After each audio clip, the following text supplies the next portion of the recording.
Hi, I'm Dede Ramadan. We're back again in the 19th conference of PUIC, and this moment I have very special opportunities to have a conversation with the Parliament members of Malaysia, the Honorable Mr. Muhammad Bahtiar bin Wancik. Good morning, Dato'. Morning. Everything is fine. How are you today? Everything's good. Yep. Conference went smooth. I think yep. It goes smoothly. So far so good. And, How do you think about Jakarta lately? well, I think this is one of the best venue and the best organization. I have been to few conferences, and I think the Indonesia has done a good job. In organizing this conference. Okay. Started from the cultural night and then all the way to the conferences, to the meetings, and they have done it very well.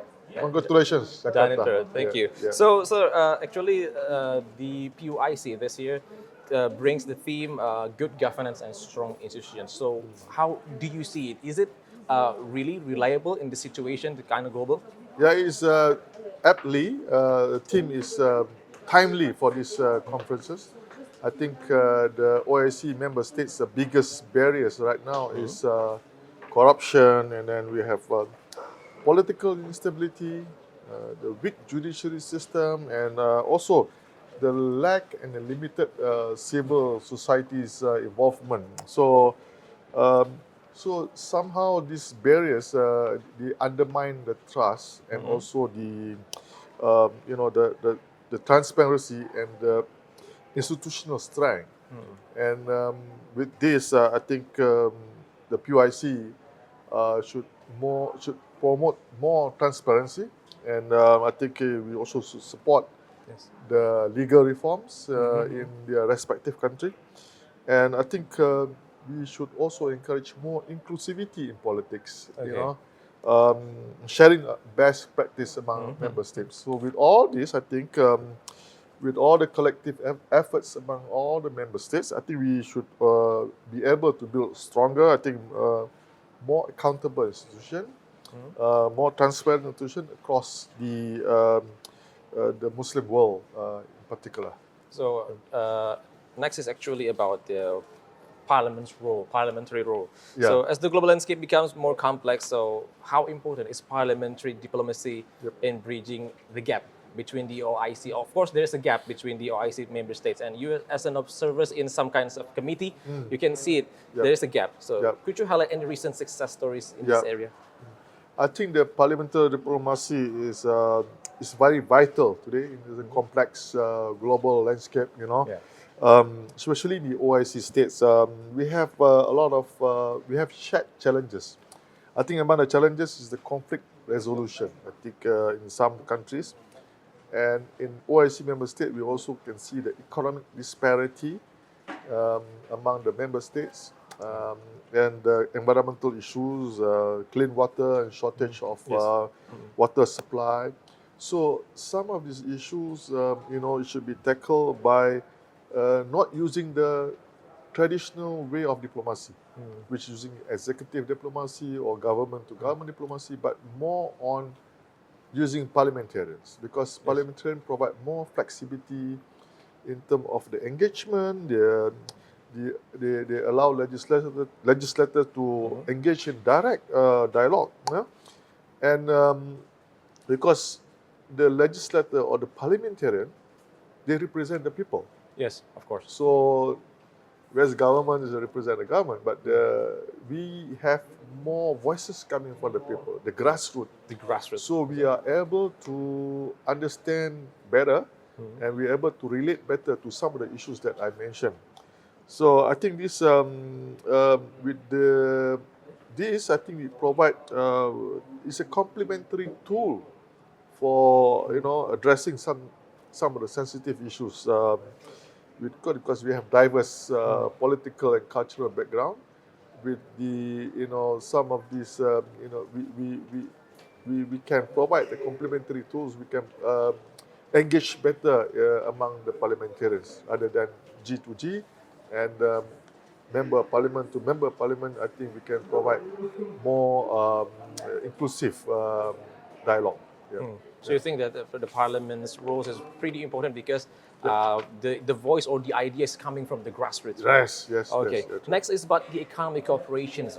Yep. The economic cooperations has been a key point this year. So, is there any initiatives or partnerships that you are excited to know about in the future? Yeah, I think the economic collaborations is very vital. I think for Malaysia, we always open and Yes. we welcome any collaboration. I think, especially in the economic collaboration among the OIC member states, I think in particular, we can also look at the halal industries, Halal industries. or Sharia compliance industries. I think we are also strong in the digital trade platforms and for Malaysia, and also Digital trade. Trade platform, digital trade platforms, and Islamic finance sector in the green technology. Okay. So we are ready to share our best practice in this particular, especially this Islamic finance, where we talk about the sukuk issuance and also the legislation in regards to the Islamic finance. So I'm sure with our expertise, in Malaysia expertise in this area, we can collaborate better. We can also have the intra-trade of OIC member states. And I think we can build stronger economy among our member states. Yeah. Is there any new, maybe a plan to enhancing a cooperation with certain countries in the OIC member states for Malaysia? We do have collaboration among some of the OIC member states. I think for this particular trip, we are talking to Algeria, talking to Iran and Bahrain, even the host Indonesia. I think for in our fellow neighbors. Neighbor. Yeah, in Algeria we have investment in, if I'm not mistaken, in some of these water sanitation, where our company Malakoff is expert in the in water technology.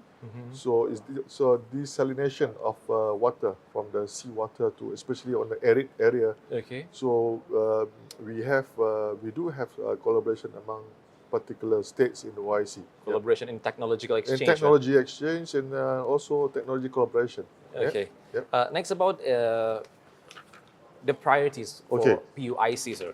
Actually, what are the main priorities for PUIC in the coming years as members of PUIC, of course? Okay, How can member states turn these priorities into actionable? Actually, that's what's really we are waiting for. Yep, I think the vital, I think the priorities that we have for PUIC member states, number one is the peace.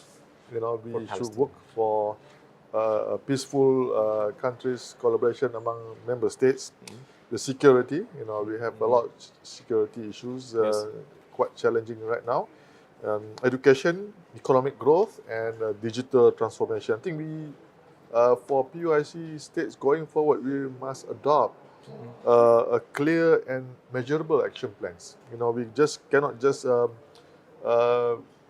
issue a lot of statements, issue declaration, but we have to follow up with the measurable action. We must have KPI to achieve, especially in the area that I mentioned, the economic growth, in the education, in the safety and security of member states. And I think we, as parliamentarian, I think our role is more to translate or integrate the priorities that we mentioned just now into more legislative agenda. I think translate that into domestic policies. Yes. We go back, whatever discuss and then coordinate here, with the executive, right? I think we execute, using a sustainable and growth, and also the domestic policy is also important. So we translate it into more legislation agenda. Yeah? So I think with that, we all should have the regular review, inter-parliamentary review. And I'm sure with the collaborations with all the member states, sharing best practice and all that, I think we should be able to build a better Muslim world. Of course, we are waiting for these resolutions amazing resolutions can be into actionable, sir. Yes, Dato, thank you. measurable action. Thank you so Major much. and giving impactful. Thank you, Dato, very much. Thank you very much for your Thank you. time and enjoying Jakarta and enjoy the rest of conference. Thank you so Thank much. you very much. And Thanks for having me. thank you. And that's it. Our conversation with the honorable member Parliament of Malaysia. I'm Dede Ramadan.